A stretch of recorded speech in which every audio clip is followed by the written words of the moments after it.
तर बघा आपण आज बटाटे बनवणार आहोत आणि ते पण तेला मिठातले बटाटे बनवायचे आहेत. आपल्याला काही भाजी बनवायची नाही, फक्त तेल आणि मीठ वापरून, ते पण असं मुलांसाठी. तर हे बघा 4 बटाटे मी शार्प करून घेतलेत,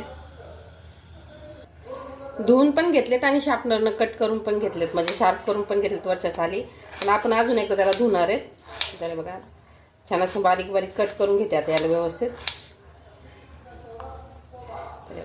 मस्तपैकी कट करून घेते. आणि तुम्हाला काय वाटतं बरं, मी व्हिडिओ कशासाठी काढत असेल? लाईक आणि सबस्क्राईबसाठी. काय बघा आता कट करून घेते मी व्यवस्थित जरा.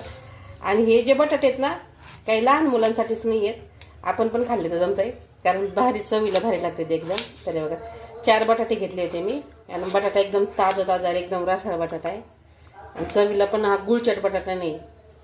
तर हे बघा मस्तपैकी शार्प करून घेतलेत. आणि आता त्याला बारीक कट मारून घेते व्यवस्थित, कारण असे बारीक कट मारले ना तर पटकन शिजते ते, कारण आपल्याला फक्त तेलात आणि मिठामध्ये शिजवायचे, वाफेमध्ये फक्त 5-10 मिनिटामध्ये होते ते.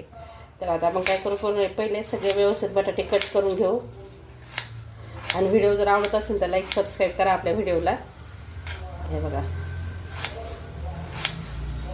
छान असे कट करून घेणार आहे मी. कट तर झाले, 4च बटाट्याचे बनवायचे आपल्याला. आता बाउलमध्ये पाणी घेतलं होतं, धुतले ते एकदा अजून, पण पुन्हा वापस आपल्याला त्याला स्वच्छ व्यवस्थित पुन्हा एकदा धुवून घ्यायचं, म्हणजे त्याचा वाईटपणा जाऊन जाईल सगळं.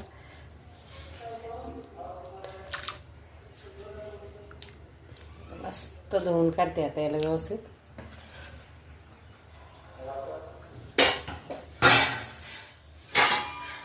छान असं धुवून काढते, एकाच पाण्याने धुवायचं, कारण काय ते आधीच व्यवस्थित शार्प करून घेतलेले आहेत. त्याला जर माती असेल तर 2 पाण्याने धुवावं लागते.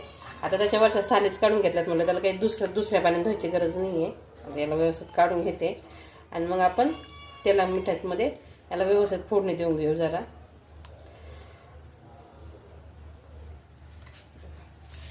स्वच्छ व्यवस्थित धुवून घेतलाय बटाटा, आणि छान अशा बारीक बारीक फोडी केल्यात, म्हणजे पटकन शिजायला शिजतोय पटकन, लगेच वाफेमध्ये होऊन जाते. त्याने बघा कढई गरम करायला ठेवली, आणि रात्री बट्ट्याचं तळीला होत्या का त्याचं तेल उरलेलं आहे, त्याच्यामध्ये करणार होतं आपण बटाटा. वाया घालायचं नसते काहीच अजिबात. आणि थोडं तेल जास्त घ्यायचं या बटाट्याला, कारण याला थोडं तर वाफेत शिजावं लागते ना, म्हणून थोडं तर तेल जास्त लागते. आता आपण तेल व्यवस्थित गरम करून घेऊ आधी. बट्ट्या तळलेलं तेल आहे, म्हणून त्याचा कलर चेंज झालेला आहे. तेल गरम झाले, आता आपल्याला त्याच्यामध्ये बटाटा सोडून द्यायचा, आणि मस्त थोडंसं खालीवर करून घ्यायचं व्यवस्थित जरा. तर बघा तेल थोडं भरपूर जास्त टाकलेलं आहे बरं का, कारण या बटाट्याला तेल जास्त लागते. आणि आता याच्यात आपल्याला काय घालायचं आहे, मीठ आणि हळद, दुसरं काहीच नाही. बघा चवीनुसार मीठ घालते.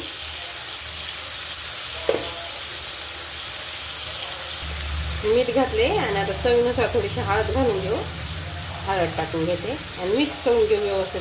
तर हे जे बटाटे आहे ना, त्याला मिठातलं लहान मुलं लय आवडीनं खातात. एकदा घरी नक्की, लहान मुलं जरा व्यवस्थित असं काही तिखट खात नसते, तर एकदा नक्की घरी ट्राय करून बघा, छान लागते. आमच्या घरी तर लहान मोठं सहित सगळ्यांनाच आवडते बटाटे खायला. बघा आता मिक्स करून घेतले. आता आपण याच्याला छान अशी झाकणी ठेवून घेऊ, आणि वाफेमध्ये शिजवून घेणार आहेत कमी गॅसवरतीच. आता कमी गॅस करते, आणि शिजल्याच्यानंतर तुम्हाला दाखवते. 5-10 मिनिटामध्ये बटाटा रेडी होतं अगदी. याला फक्त अधूनमधून चेक करायचं आहे, कारण खाली लागणार नाही, असं खालीवरती करायचं आहे.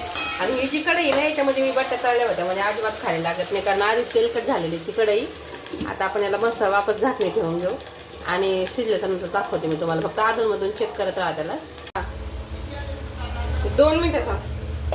तर बघा बटाटा मस्तपैकी छान आता शिजले बरं का आपलं. तुम्हाला दाखवते एकदम पूर्णासारखं बटाटा शिजलंय. 2 मिनिटं. हे बघा छान असं बटाटा शिजून घ्यायचंय वाफेतच. आणि आता आपली बटाट्याची जी तेला मिठाचा बटाटा आहे रेडी झालेले आहे. व्हिडिओ आवडला तर नक्की लाईक करा, सबस्क्राईब करा, शेअर करा, आणि कमेंट करायला अजिबात विसरू नका. चला बाय.